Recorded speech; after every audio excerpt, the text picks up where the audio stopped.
Good morning, Kitchen Witches. Today is Thursday, May 28th, and this is your tarot and menu inspiration for the day.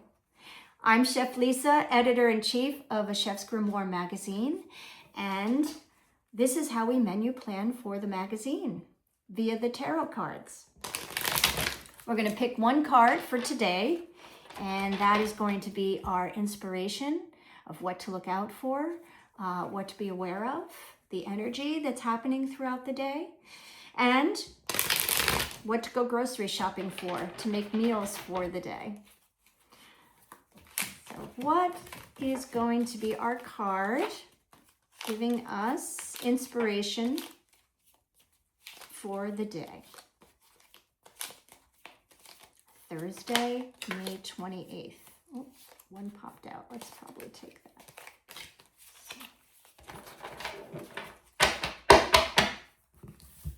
Oh, hello.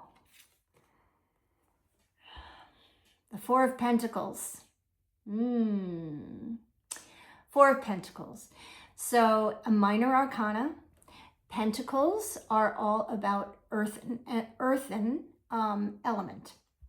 So earth elements are heavy, dense, usually, but not always, are monetarily linked.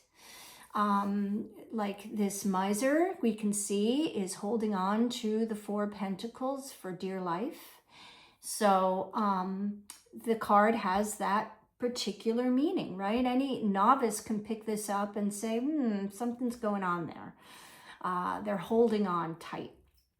And it's tight to earthen energy, anything tangible, anything that we accumulate, work for, blood, sweat, tears, really manifest for ourselves, that we can hold, we can collect, keep tangible. So as I started to bring the knowledge of how the tarot works, we've got the major arcanas and we've got the minor arcana. And this is a minor arcana. And so the majors rule the minors. So you notice the number is 4 here. So if we go to the major arcana, the 4th card in the major arcana is the Emperor. And the Emperor is a lovely card, comes right after the Empress, which is number 3. So now we're at number 4. 4s are very steady. They're very stable. And that's exactly what the Emperor is. They rule by a very solid foundation. So the way that Fool's Journey works is we've got the Fool, they take the leap of faith, they meet the Magician. The Magician teaches them all about the tools that they already have from birth, right? And how to start to use them. Then the Fool meets the High Priestess at number 2, which tells them, okay, now you know how to use these tools on the ground, but what about spiritually? So let's bring it into a spiritual realm. And then they meet the Empress, and the Empress brings it all back to the ground, but shows you spiritual things happening amongst the earth, right? The seeds that you can't see that all of a sudden start to sprout. Earth. And then we meet the Emperor, and that gives us the structure. So 4 is structure. So you can see, right, this the Pentacles are certainly structural in our lives, in our daily lives. We're always out to make that dollar, right? That multi-dollar living, and have our place of society, which is very important in our culture. So this 4 of Pentacles has the Emperor energy of being structured, but this is more of a I want it all, right? Holding on too tightly. And that could cause problems. in the future. So we want to use this card for the day in a way to say, okay, what am I holding on too tightly to? Maybe it's, and it has to be something that's tangible. So maybe you look around and you're saying, you know what? Okay, perfect example. I'm going through my kitchen drawers and I open one drawer, it's my knife drawer, and I have like 50 knives in there, and none of them are easy to get to. They're all like on top of each other, and my favorite one is always shoved somewhere where it's not in a good place and I have to scramble things over to try to find it. Maybe it's time to clean out the knife drawer. Yeah, I'm just saying. Maybe all those knives you never use, take them out, wrap them up in a towel, and store them somewhere else, maybe in the garage, donate them, give them, whatever. But make your knife drawer set to the things that you use on an everyday basis, or maybe once a year, and all the other ones go. Just saying. Maybe you're being a little too miserly with your knives.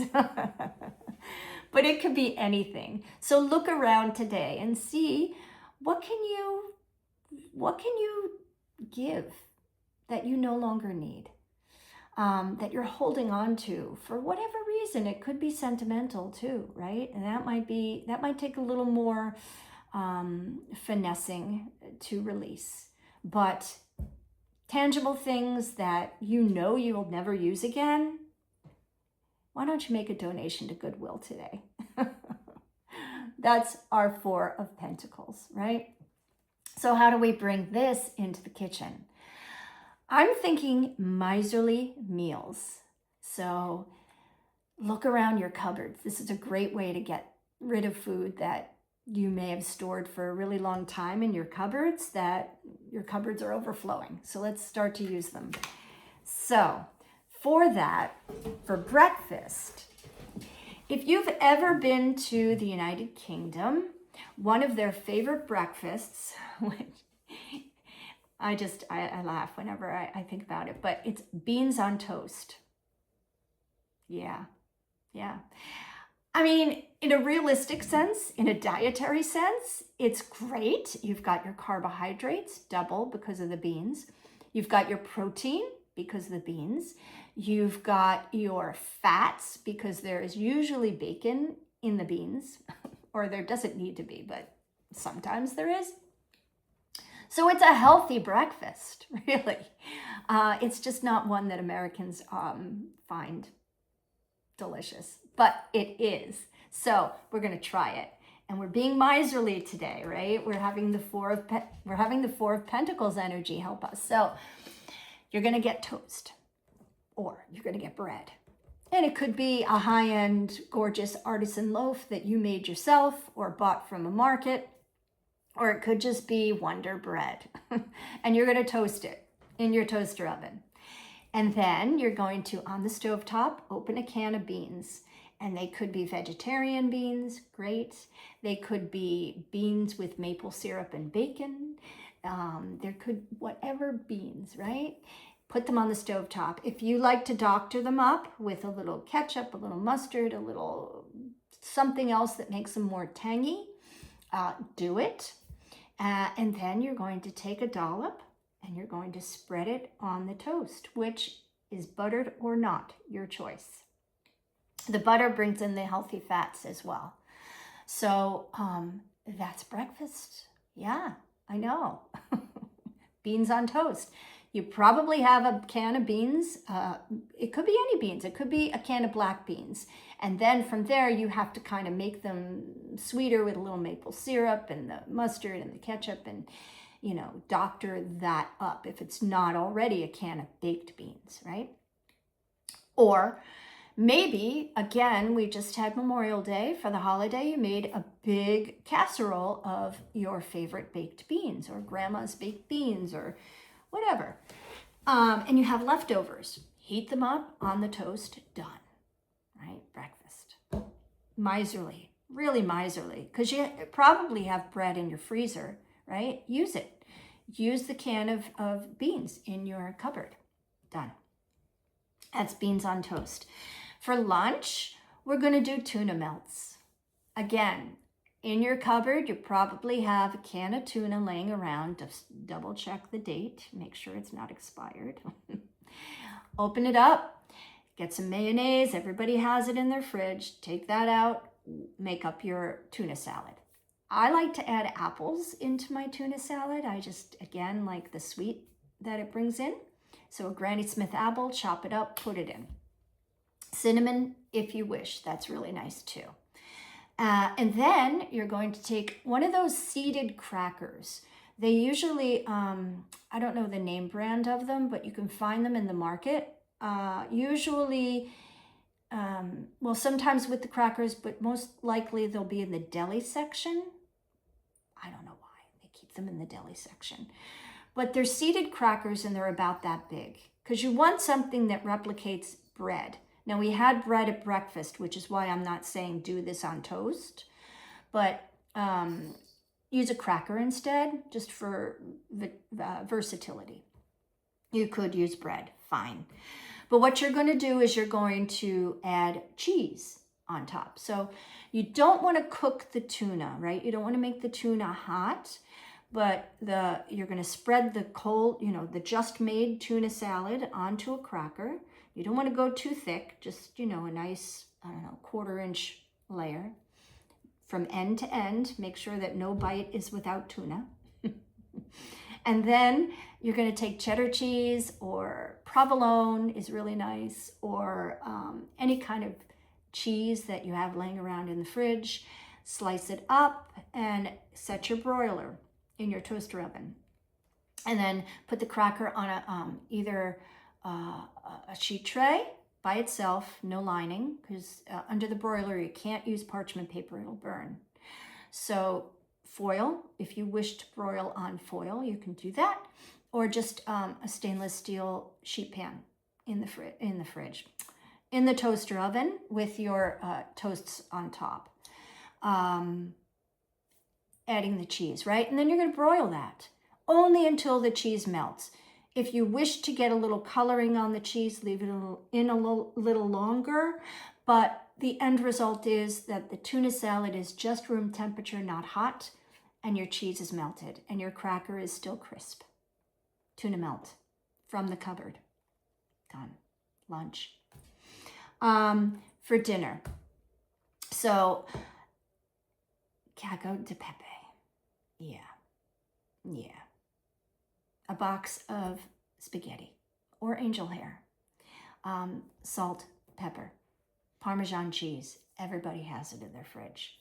Shave it as finely as you can shave it. So if you have a box grater, there's big holes and then there's teeny tiny holes on one side. Shave it on the teeny tiny holes.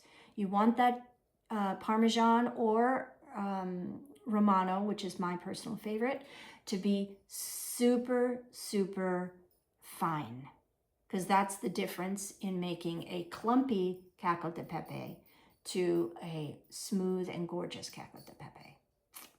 So you're going to boil your pasta. You're going to have it draining. Take some of the pasta water. Don't forget, that's what makes the meal. Take that pasta water, which you've salted heavily, yes, and keep it to the side in a glass measuring cup. And now you're going to, some people like to add the Parmesan cheese to the pasta water and blend it together so that the cheese is starting to melt into the hot water. And that's a little easier to make the cacio de pepe.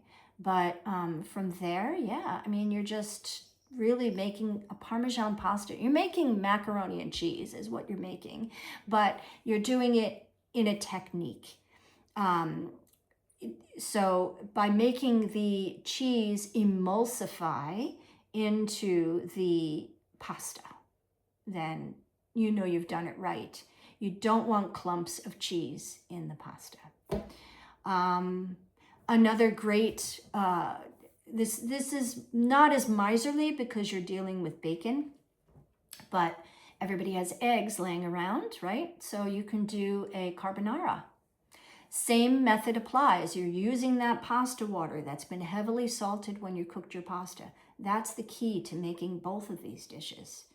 But the boxed pasta you're taking out of the cupboard, the bacon maybe in the fridge, the eggs in the fridge, unless you have your own chickens and then they're on the countertop, which is so nice. Makes me happy whenever I see chicken eggs on the counter that I know can be on the counter.